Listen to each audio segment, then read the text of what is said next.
Hello, good evening to you. Welcome to Regulators tonight. My name is Nafa Ligwaku. Thanks so much for joining us. We are beginning the year under review. So from now till the very last Monday that you won't see us until the following year, we are just going to do a year under review. So we are taking one regulator after the other. And tonight we are with the National Premix Force Secretariat, one arm under the Ministry of Fisheries. Today we'll talk extensively about things that they have been able to achieve, both projects. We'll also talk about the 53%. When we talk about the 53%, we know that it is coming from proceeds from the sale of Premix 4. Those who have been hoarding it, the issues surrounding it here and there. After the break, we'll come back and tell you who we are speaking with.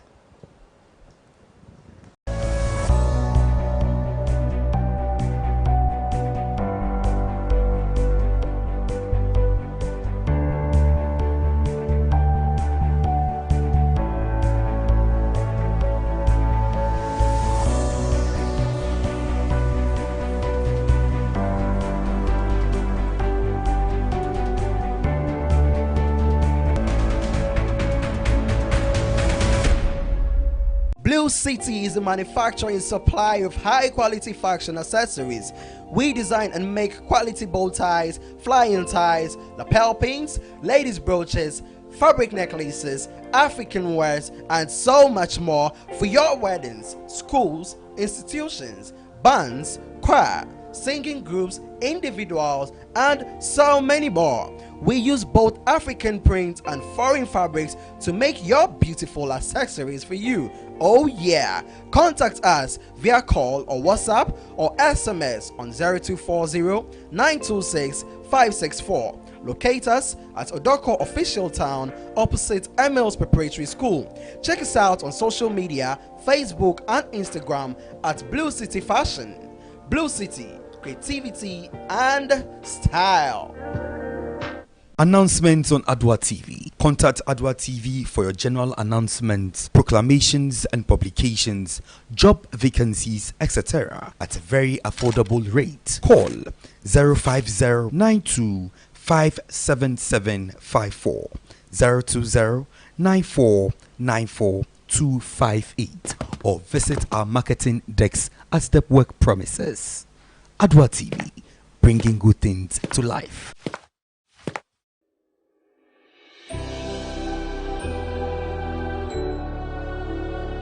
Welcome aboard the safest airline in Africa.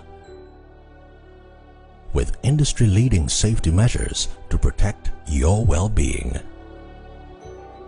The first in Africa to earn a diamond standard of safety. Offering a more contactless, safe, and seamless experience. Delivered with a smile by Africa's first fully vaccinated crew. Creating special memories that bring the joy back to flying, so you can continue making memories with your loved ones. Book your flight with Rwandair today. Rwandair, the safest airline in Africa. Rwandair, fly the dream of Africa.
Welcome back. Thanks so much for joining us. Don't forget to share your comments with us on Facebook as well as WhatsApp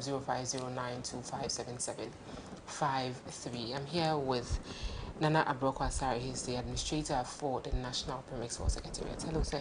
Good evening, and thanks so much Evening, for having us. Afali, and good evening to all your viewers. Good evening to you too. Beginning of the year, you had a lot of projections, a lot of things that you wanted to put in place. How's it been so far? I think the National Premix for Secretariat has come far. This year in particular, I think with the onset, we had a new minister, in the person of Honorable Mavis Hawakumsin. The moment she took office, she met with us quickly to ensure that we have a stable and consistent supply of Premix 4. And if you look at the year in review, the National Premix 4 Secretariat has done that and done that very well. This year in particular, we haven't had any Premix 4 shortage for the year, which I think is very commendable. The minister is always on her toes, making sure she's engaging all the regulators, making sure she's engaging all stakeholders to ensure a consistent supply of Premix 4 throughout the year. We also successfully partnered the ministry to ensure the close season, where during the close season we stopped supplying Premix 4 to some landing beaches along the coast in compliance with them not going to sea. We've also had some challenges, we've had some success stories, and I believe as the conversation continues, we can explore and delve further into these areas. You mentioned closed season, so I want to move straight to where the issues surrounding closed season. We realized that along the line, some communities were banned from having Premix 4. What was the reason? All right, let me give you a background to the closed season. The closed season was instituted by the Ministry of Fisheries and Aquaculture Development because scientists have projected and have shown that there's a decline in our fish stocks, and if we don't take pragmatic measures or concrete steps, there's going to come a time where we'll not even find a single fish in our ocean. So the ministry thought it wise to preserve what we have, and closed season was one of the ways to let the fish to spawn. So scientists suggested the time that we had this closed season, that around those times fishes are spawning, so it would be good to let them to rest so that we can have a lot more harvest after the closed season is done. So all fishermen were banned or stopped from, the artisanal fishers were stopped from going to sea for a month, and then the industrial trawlers were stopped from going fishing for 2 months.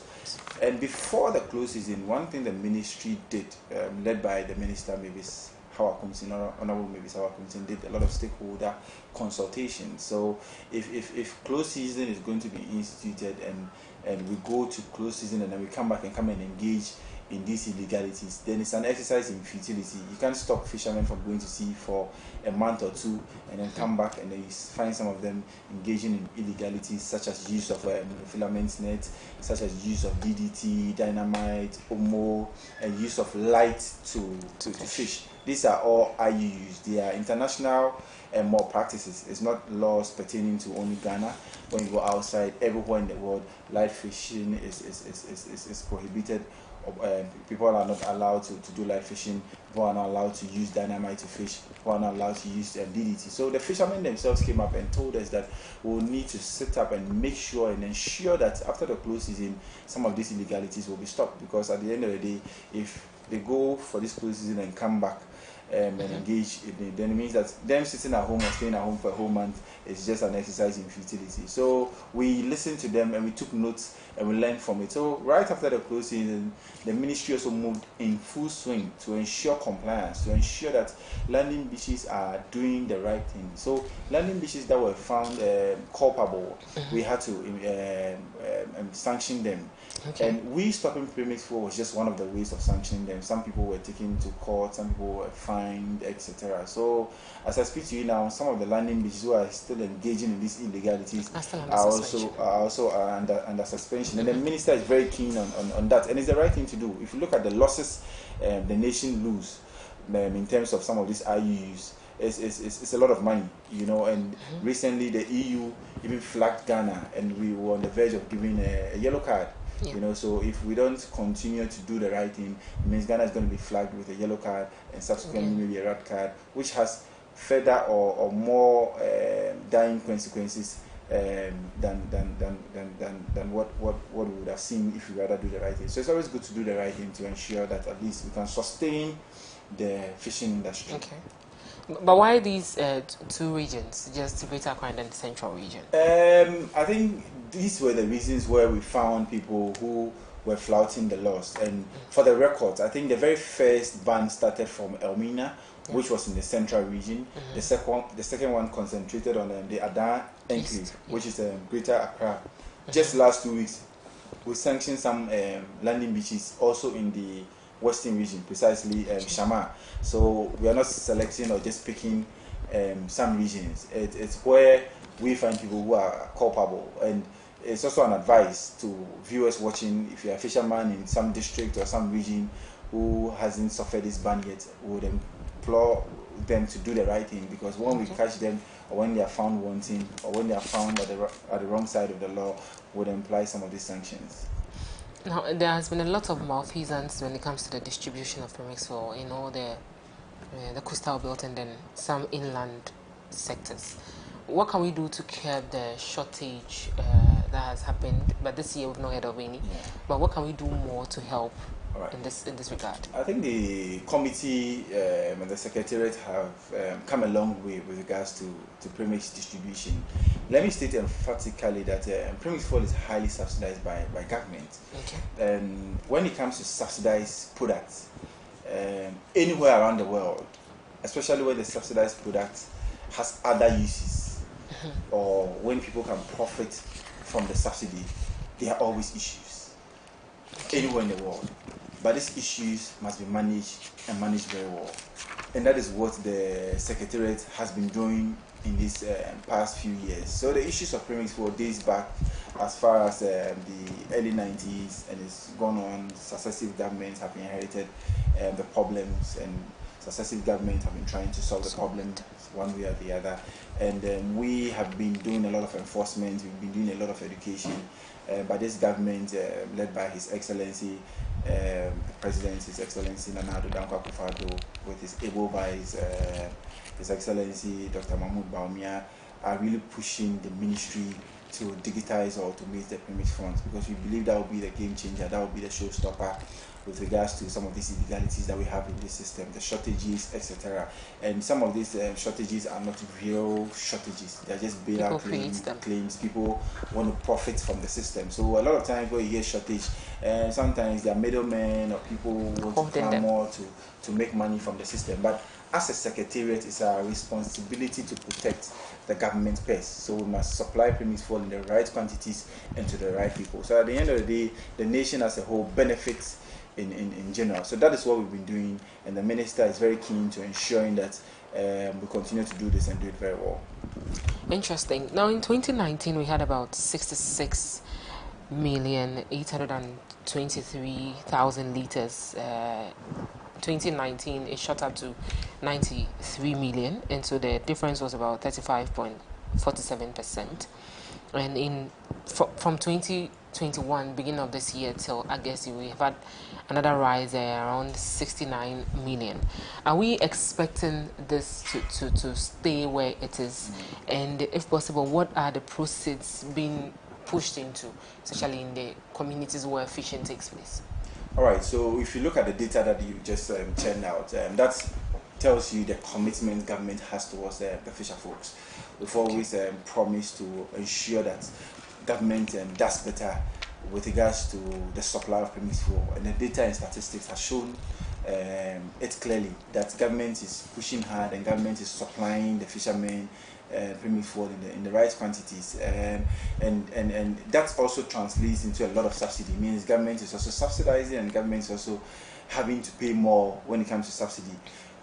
With regards to this, the figures, I think we are trying to manage these figures. The newly sworn-in committee is very keen in also making sure we block some of these bottlenecks or some of these leakages and seepages in the system.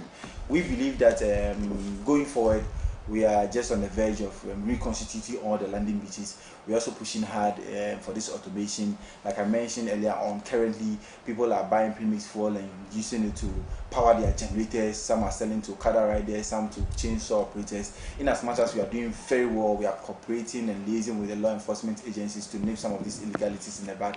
It's not a watertight system, so we have some of these infractions still in the system. But we believe when we are able to block all of these CPGs, when we are able to block all of these holes, we can have a very stable, if possible, even have a decline in the total amount of listings for the year. So that is what we are pushing. If you take a lot of the human element, if you take a lot of the hoarding, we take up the lot of sale of premix for other uses other than its intended purpose, I believe these figures you are talking about will even reduce, and that will also reduce or lessen the burden on government pay. So we are anxiously pushing to look at a reduction, or we are at least, if not even a reduction, at least to have a stable or steady rise, or if not for anything, to stay at the same level, for that want of a better word. So what's the current projects being undertaken through this 52%? There's been lots and lots of projects, especially this very year. A lot of landing beaches hitherto have been compliant. I think we have about 80% compliant rates, where landing beaches have judiciously utilized their 53%. You can see palpable projects scattered across the length and breadth of the country. People are using the sales or proceeds from premix fuel. That's the 53% development fund to undertake projects. Just last month, I was invited to what do you call it, an inauguration or opening of a school at Lepunguno. They have built a nice 3-unit classroom block for the community. Others are channeling their money into the building of police stations. People are building ambulance bays. Others are building dining halls for schools. Others are building ICT labs. So it's a long and tall list of projects that we can talk about. If you go to Mahian Senior High School now, there's a beautiful hostel facility that has been open for the students to occupy. And previously, Mahian used to be a day school, but with the sales of this premix fuel, the fishermen have seen the need in building a hostel facility on the premises of the school. So now the school is now a boarding school, and students have occupied it, and it's a nice and beautiful project that I think everybody should go and see. So the projects are many and are varied and are meeting the needs of our communities, or our fishing communities. Interesting. Now we've realized that the Fisheries Ministry and then yourself, I mean the secretariats, have had a lot of projects. One is a tracking device, collaboration, restructuring of the inland landing beaches, increased fund allocation. But can you break it down and tell us how these things used to work and if they are still in place? All right. So previously, I think in 2017 there were widespread allegations of political diversions, etc. And the secretariat, working with the committee, under the supervision of the committee, had to liaise with MPA to ensure that all the BRVs, that is the local ways, the tanker trucks, So that the convey, that convey premix fuel from Tamawa refinery to the landing beaches are fully tracked with tracking devices. So right behind my laptop, I can track fuel in real time from the loading point to the discharge point, so we can tell where the fuel is. If anybody tampers with the seal, we are able to tell. Now MPA has this electronic seal that have sealed all of these BRVs to ensure that nobody is able to tamper with the seal until it gets to its destination. So we believe it's an important feat of the ministry or the secretary. Who breaks the seal when it gets to so that along the chain nobody can break the seal, either the driver or anybody who wants to break the seal and then maybe take some of the product before it gets to the landing beach. So the seal is only broken at the landing beach. By who? By the driver and then the landing beach. So they all get to see that it's not been broken. So they break it there to ensure that at least they are receiving the full amount of product that they are supposed to receive. So that is one major feat that we've achieved. Another thing that we've also done very well is that we've realized that there's a need to effectively collaborate with our MMDCs and our regional ministers, because we realize that they are closer to the fishermen in the district than we are in the national office. So we have efficient collaboration with them to ensure that at least there's real-time sharing of data. Anytime premix fuel is loaded at Tamawa refinery, we notify the district, we notify the people on the ground to know premix fuel is coming, so that we can avert some of this diversion and some of these things that we talk about. So it's another thing that. So it means that they will be there when the truck gets to them. and they will be there to know the fuel is coming. So Okay. in that vein, it means that the product cannot go anywhere because the people are expectant of the fuel that is coming to them. What details are given to them? Is it the truck number? We give them the OMC, the oil marketing company. They get Okay. to know the truck number, and they get to know the date that it was loaded. So in the event that after 2 days, you know that it takes maybe about a day or 6 hours from the loading point to my landing beach. So if the product doesn't arrive, you have questions to also ask. You know, so these are some of the things that we've done as a secretariat, and I've also spoken extensively about the projects that we are doing. We also ambitiously pushing our automation project, where we have a prototype at Nongwa. We've registered all the fishermen in the marine areas, giving them what we call canoe identification cards, where they are going to get cards. So going forward, when the automation is in full session, fishermen will have to buy permits for with cards. So these are a few of the many interventions that we've put in place. And now if you look at the stakeholders, we're also talking to Ministry of Energy to see how we can even use condensate to blend permits for, which also has the potential to save government huge sums of money. So there's a proposal that has been tabled to Cabinet, where we are looking at the use of condensate to blend permits for, which will reduce the subsidy hugely.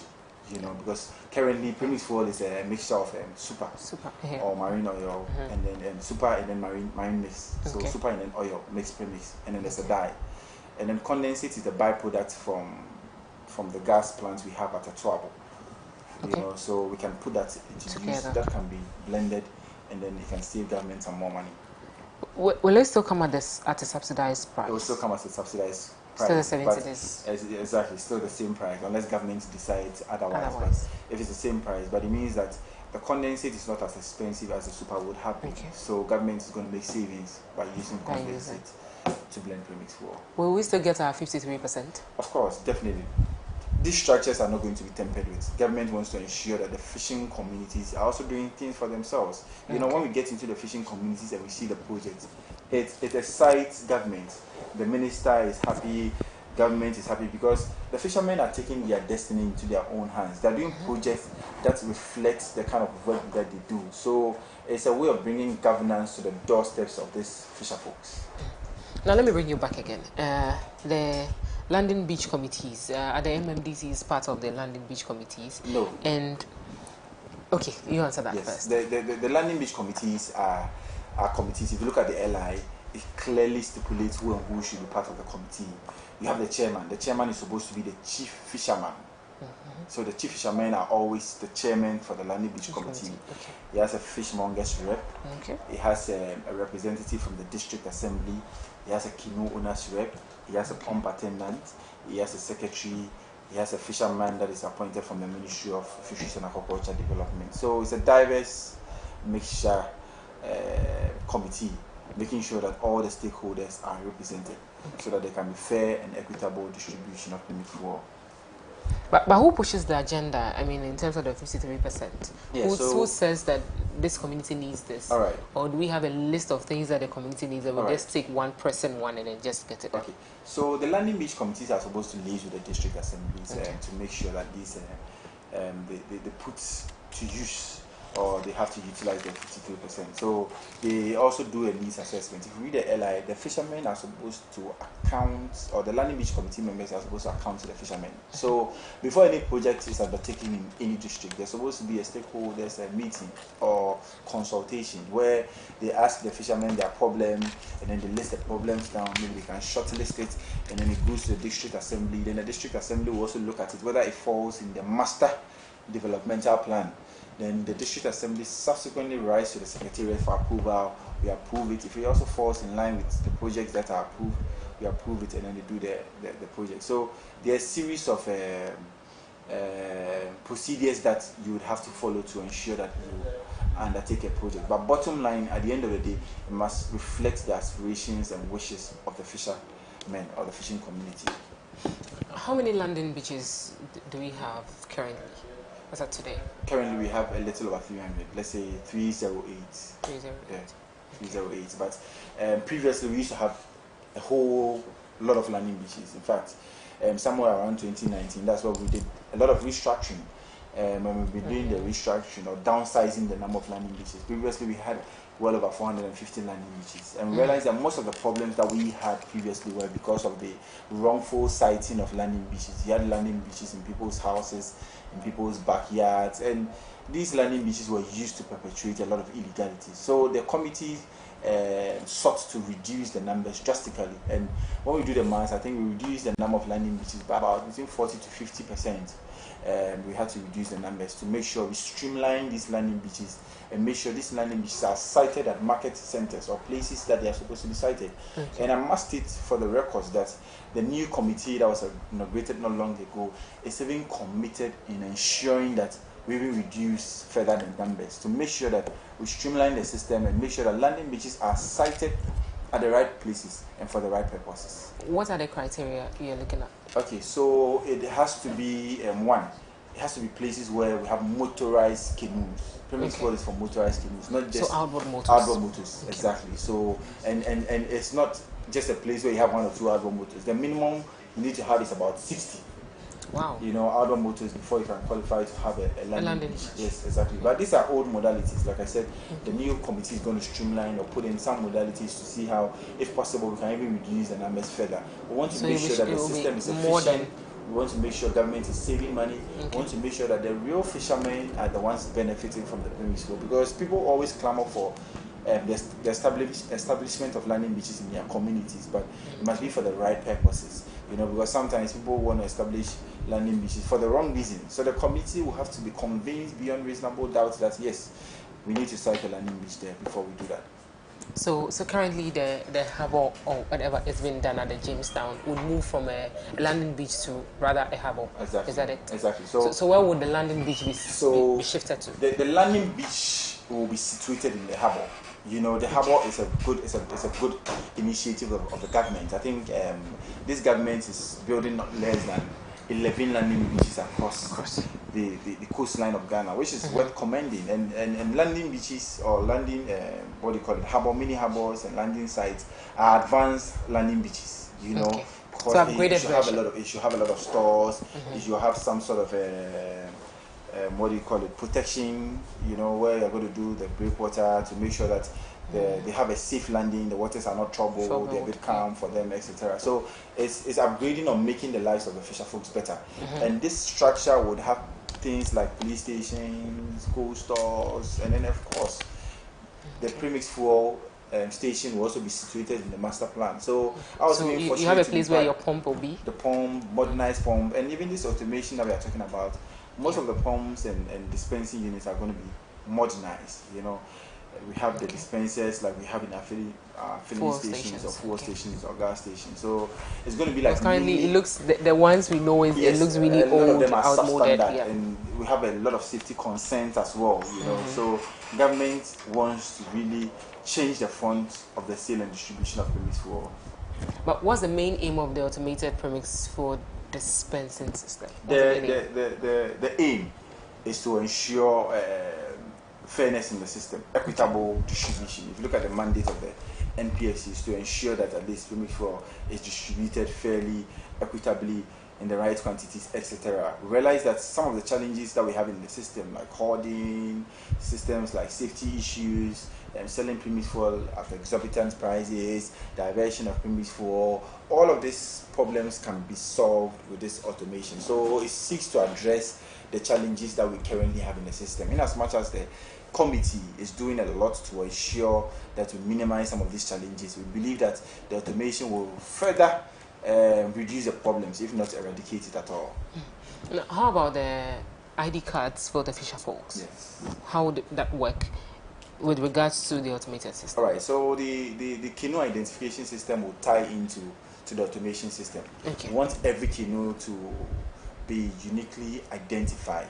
You know, currently the system is anybody who walks to a landing beach and says, I'm a fisherman, I want 20 drums of premix fuel, I want 5 drums of premix fuel. That is where you can have the middlemen also capitalizing on this lacuna to also profiteer from their business, because they just go to the landing beach, you don't have any form of identification, all you need is your money and your gallon and then you buy Premix 4. We believe that's not the way to go. It's a subsidized product, highly subsidized by government. So we should have a system where canoe owners can be identified. So if I'm walking to a landing beach, I should be a canoe owner. I shouldn't be a middleman. I shouldn't be a chainsaw operator.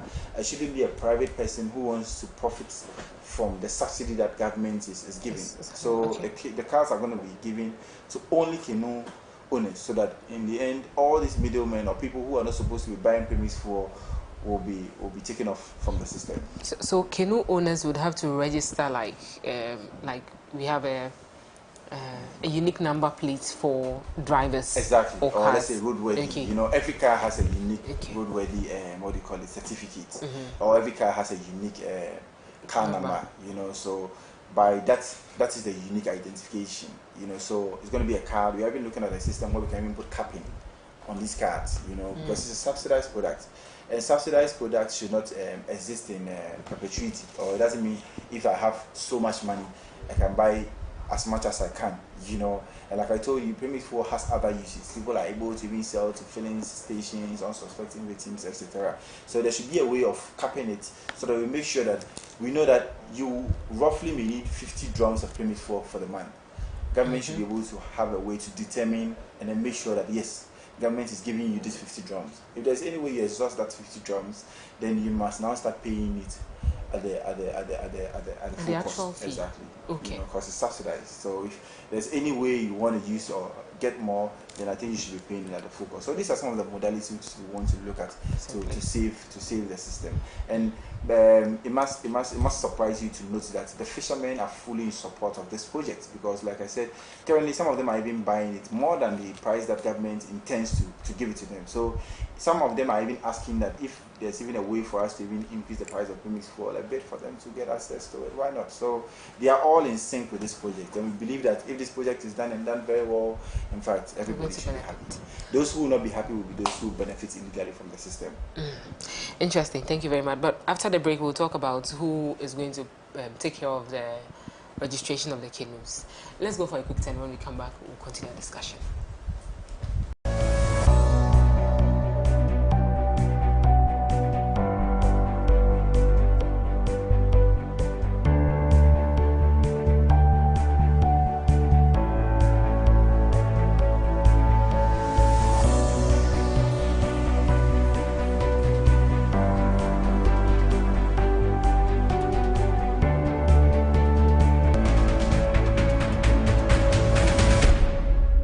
Blue City is a manufacturer and supplier of high-quality fashion accessories. We design and make quality bow ties, flying ties, lapel pins, ladies' brooches, fabric necklaces, African wares, and so much more for your weddings, schools, institutions, bands, choir, singing groups, individuals, and so many more. We use both African print and foreign fabrics to make your beautiful accessories for you. Oh yeah! Contact us via call or WhatsApp or SMS on 0240-926-564. Locate us at Odoko Official Town opposite Emils Preparatory School. Check us out on social media, Facebook and Instagram at Blue City Fashion. Blue City, creativity and style. Announcements on Adoatv. Contact Adoatv for your general announcements, proclamations and publications, job vacancies, etc. at a very affordable rate. Call 050-92-57754, 020-9494-258, or visit our marketing desk at the work premises. Adoatv, bringing good things to life.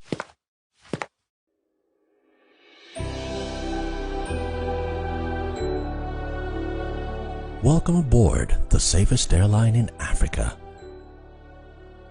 With industry-leading safety measures to protect your well-being. The first in Africa to earn a diamond standard of safety. Offering a more contactless, safe, and seamless experience. Delivered with a smile by Africa's first fully vaccinated crew. Creating special memories that bring the joy back to flying, so you can continue making memories with your loved ones. Book your flight with RwandAir today. RwandAir, the safest airline in Africa. RwandAir, fly the dream of Africa.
Welcome back. Thanks so much for joining us. This is Regulators. Don't forget to also go on to Facebook, Adoatv Ghana. You can get us live from there and share with your friends. So, Mr. Broker, back to what we were talking about. Now, who takes care of the registration process for the canoe identification system? All right. So, the National Permit for Secretariat collaborates with a lot of stakeholders. Okay. We are one agency under the ministry. We also have Fisheries Commission.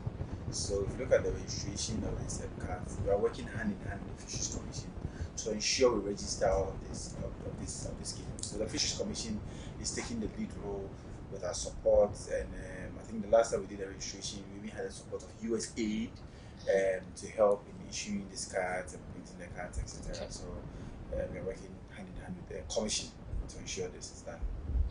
It has been piloted, but when are we expecting the nationwide rollout? Hopefully next year. The minister is really keen on pushing this project. So the media and fisher folks and all stakeholders should watch out in the year 2020. There's an ambitious plan to roll out this system nationwide. But which communities or which regions had a pilot in? All right. So the pilot was just done in one community, that is Nungwa language. Okay. We wanted image that was close by where we can easily monitor and access. Okay. And I must state that it's doing very well. The fishermen they are happy, and a lot of people who come there, some of the fishermen from other places like Tema, Usu, etc., are asking us to roll this system out as soon as possible in order to help them. Interesting. You indicated that about 40 trucks from the National Petroleum Authority and the Tema Oil Refinery move out in a day. Are we expecting more numbers, probably 50 to 60 tankers moving out to distribute premix for next year?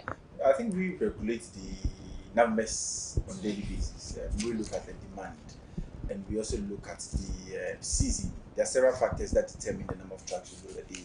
Sometimes in the peak season, we have to do more than 50 trucks a day. In the lean season, sometimes you have to reduce the number. So we have to regulate the numbers so that we make sure that the premix fuel that is being supplied on the market is the actual demand, or is what is expected, or the right quantities for the fisher folk. So it's dynamic, it's very fluid, it's not constant. If it calls for us to increase the numbers, why not? We'll increase it. If it calls for us to decrease the numbers, we'll decrease it. So we move with times, and then we move with seasons as well. So under the year under review currently, the London beaches and then the distribution of premix fuel, has there been any issues of shortages being said by people? Meanwhile, it is not the issues on ground. Have we had these issues? Oh yes, once in a while you hear issues of people talking about inadequacy, shortages, etc. But for the records, we've not had like wide shortage. We've not had Tor shutting down for 3 days. In the past, it used to happen, but Tor has been very consistent. Once in a while, they may have some technical challenges that may last some few hours or at most a day. But we've been on top of our game. Almost every day, Tor is working.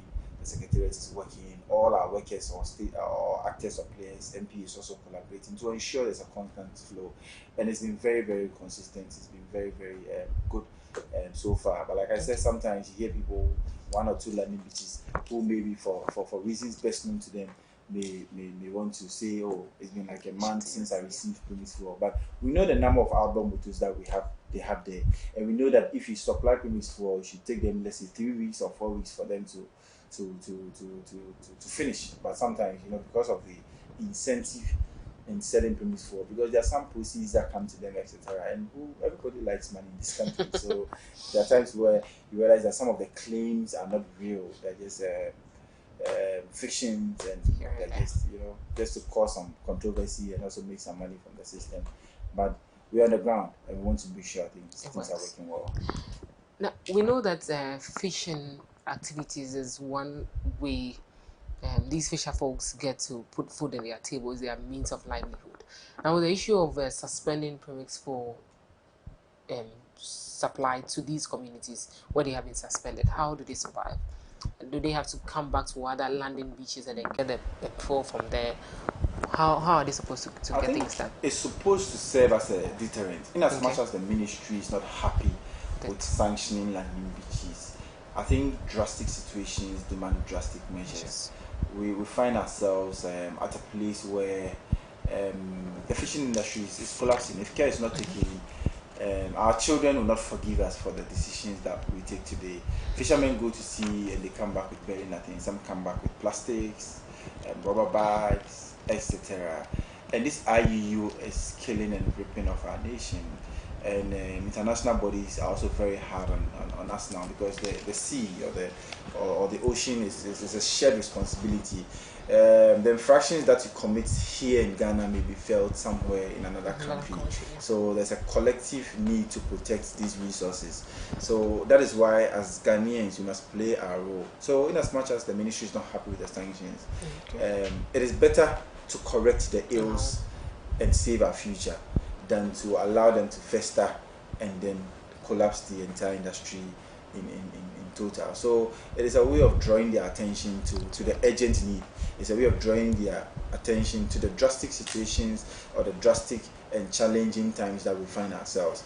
The people that have been sanctioned in the past, that we have released them, you should go there now, you see a higher level of compliance. So there are times where you have to crack the whip gently to straighten rough edges and all of that. So I think basically that's what the ministry led by the minister is doing. Now, I was glad when you mentioned issues of sanitation. Fisher folks go to sea and then they bring back plastics. What can we do to help? Because you go to a typical example is a Jamestown fishing community where the harbour is being situated currently. You get there, you realize that the bank or the shore itself is filled with filth, and fishmongers get to the place. They don't even have a proper place to sit here and there. What can we do to help? The issue of sanitation is a collective effort. We can't leave it for one party alone to handle. In as much as government is doing its best to solve the sanitation issue, I believe there should be a lot of education. There should be a lot of we need to conscientize our fisher folks on these sanitation issues, and I also think we also need to enforce the laws a bit. Ghana, sometimes the laws are there, but we are a bit lax on the law. So we all need to make sure that at least we come together to fight this problem. So the law enforcement agencies must be acting. People who are found to be breaking the law, to be messing up their frontage or their space, should be made to be responsible, and then the fishermen should be conscientized. Everybody must play his or her role to make sure our beaches are clean, because it saddens my heart when I go to our beaches and it's filled with filth. Ghana is blessed with a very good landscape when it comes to our beaches, and I think when we're able to tidy it or make it a bit attractive, it has the potential to even bring in more foreigners and more tourism to our beaches. So I think we all have to play a role to ensure our beaches are clean. Thank you very much. But what are some of the other challenges that we've not touched on so far? So some of the challenges, I think light fishing is a huge challenge, especially with regards to premise war. you realize that premix fuel can be used for generators. So you go to the landing beaches, instead of them to use this premix fuel to power their outboard motor, they use it to power their generators, and then they clamor and make noise that premix fuel is not adequate, we want more premix fuel. So they use some of this premix fuel to champion their illegalities. And of course, the hoarding is also a challenge to us. You know, you find fishermen selling premix fuel to middlemen, and these middlemen will now sell it at higher prices. So these challenges are troubling, you know. But like we have identified, the solution lies in digitizing, automating the front of premix fuel. Okay. Now, new boards have been inaugurated, and your secretariat is not an exception. What will be a new thing they are going to add up to whatever you have been able to achieve over the years? So the new committee is committed in ensuring a continuity of what has already been started. Topmost on the priority of the committee is to ensure that we automate the system. They are also tasked with the responsibility to ensure they procure premix fuel in the right quantity. So one of the primary objective is to ensure a consistent supply of premix fuel. That is their core mandate, you know. And of course, they are going to do that by making sure there's high level of compliance. They're going to make sure they sanitize the system. Landing beaches that do not deserve to be landing beaches will be closed down. If there's a need to open new landing beaches at certain places, we'll have to do that. So they want to make sure that premix fuel is always available in the right quantities, at the right place, at the right time. So they're going to continue some of the things that have been started. They also have very dynamic and innovative ideas that they wish to bring on. They wish to bring on board to streamline the front of premix fuel. So we are waiting. I think they just took office not long ago, so they are settling in. Today we had the opportunity to go to Tamale Refinery to engage with them because they are critical stakeholders. We went to MPA to meet the MPA boss. We are here to meet all the oil marketing companies next week. So there's an ambitious plan to roll out all the plans. So they've really hit the ground running, and they're going to move swiftly to ensure that there's continuity and there's sanity in the system. So at the end of the day, Mother Ghana stands to benefit. Now, who is the chairman? Can you mention his name, and what will be his input into whatever the committee decides? So the chairman is in the person of Percy Dennis. This rhymes. So he's from Central Region.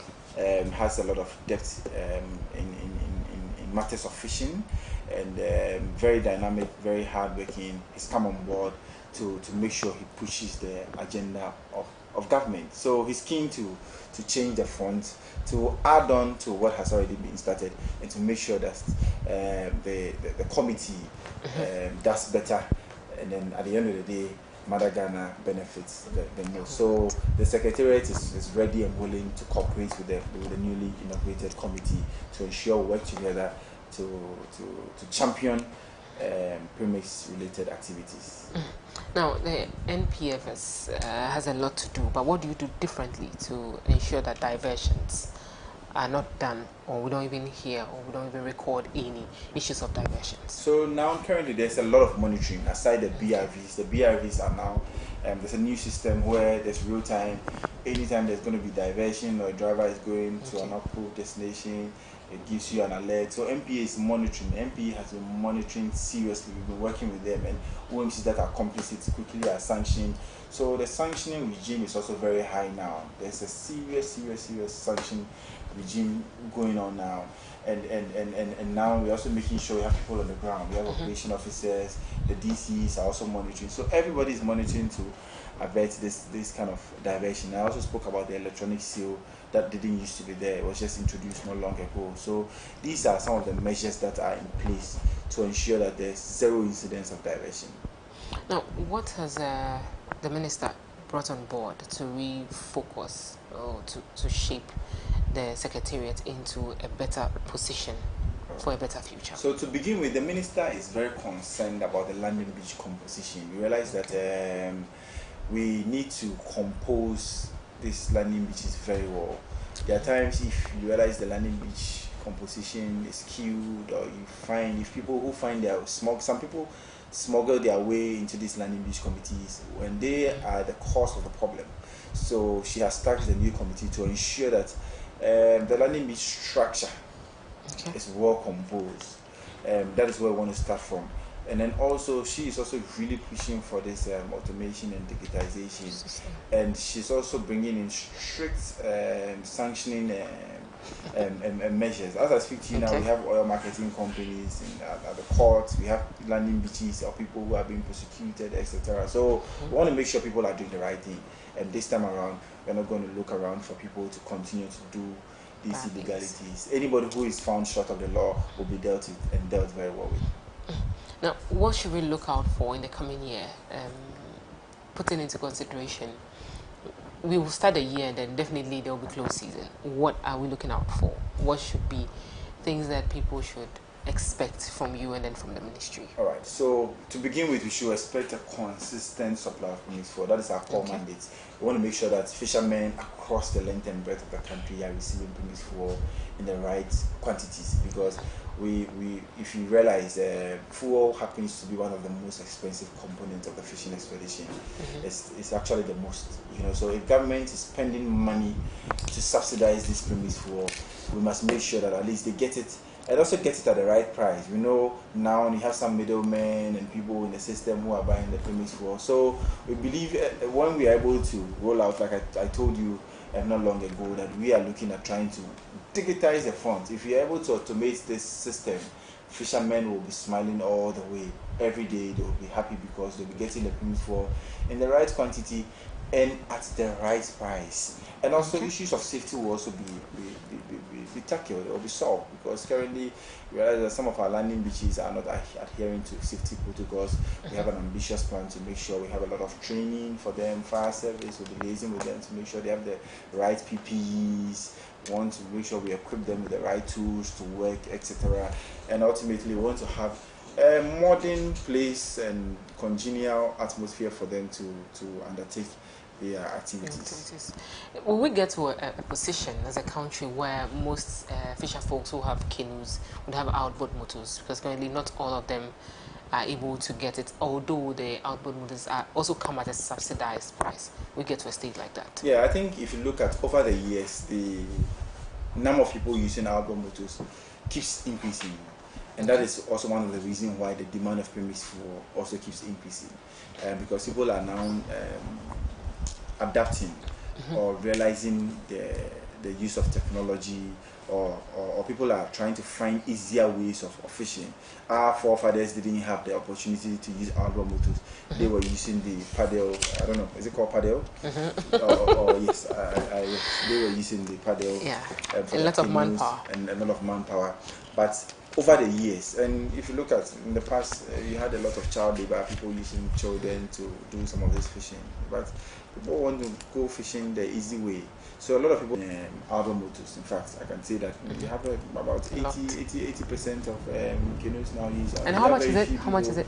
It's subsidized. Outboard motor is also subsidized by government. So that should also tell you all the wonderful things government is doing for our fisher folks. Because it's subsidized, even close to about 50% subsidy rate, because an outboard motor should be to the tune of about 20 to 22,000 cedis, but currently a 40 horsepower is being sold for 10,000 cedis instead of the 20,000 cedis that they would have ordinarily bought it on the open market. Interesting. Thank you so much for your time. Thanks for your education. But we hope that next year would come with its own goodies, and then we'll be able to have a lot more to talk about. Thank you so much to you who watch at home. We are so much grateful for your time, for all your messages that came in. Thank you so much. We'll come your way same time next week, Monday, with another edition. My name is Nafa Likwaku.